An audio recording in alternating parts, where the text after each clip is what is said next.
میرے بابا مزدوری کر کے شام کو گھر آتے تو میں نے دیکھا کہ وہ تھکن محسوس کر رہے ہیں۔ میں نے پاس جا کر پانی دیا اور بابا کے کندھے کو دبانا چاہا تو وہ کہنے لگے، نہیں بیٹا، کوئی ضرورت نہیں ہے، کام آسان ہی تھا، بس پانی رکھ دو اور اپنا سبق جا کر یاد کرو۔ میں بابا کے کہنے پر دوسرے روم میں چلی گئی اور امی سے کہا کہ امی، ابو کا دھیان رکھا کریں۔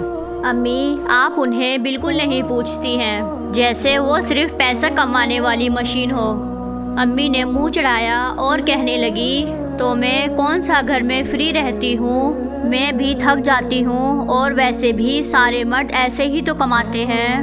تیرے باپ نے کوئی انجینئرنگ تھوڑی کر رکھی ہے جو گھر بیٹھا کام کر سکے۔ میں امی کی بات سن کر میں حیران ہو کر اپنے روم میں چلی گئی اور سوچنے لگی کہ ہمارے گھر میں جو راشن اور کھانے پینے کا سامان آتا ہے وہ ایک ایسا شخص لاتا ہے جس نے کبھی تھکن محسوس نہیں کی۔ اس کی بیوی یعنی میری ماں پانی دینے کو تیار نہیں۔ مجھ سے رہا نہ گیا، میں بابا کے کمرے میں گئی۔ بابا سو رہے تھے اور میں نے دیکھا کہ ان کے دونوں ہاتھوں پر چھالے ہو رہے ہیں۔ دیکھتے ہی میرے آنسو نکل آئے، جو مجھے بتا رہے تھے کہ یہ شخص میری ماں کی نفرت بھی برداشت کرتے ہیں، تمہیں پڑھاتے بھی ہیں، گھر کا پورا خرچہ اٹھاتے ہیں، غمی خوشی بھی اس کی ذمہ داری ہے، لیکن جب گھر آتے ہیں تو کیا چاہتے ہیں؟ انہوں نے کوئی انجینئرنگ تھوڑی کر رکھی ہے، وہ میری ماں ہے، میں ان کو صرف سمجھا سکتی ہوں، ان کی نافرمانی نہیں کر سکتی، لیکن یاد رکھیں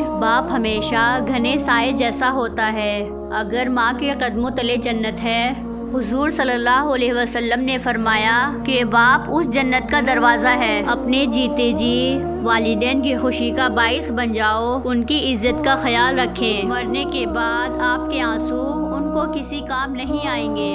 اللہ ہم سب کو ماں باپ کا فرما بردار بنائے، آمین۔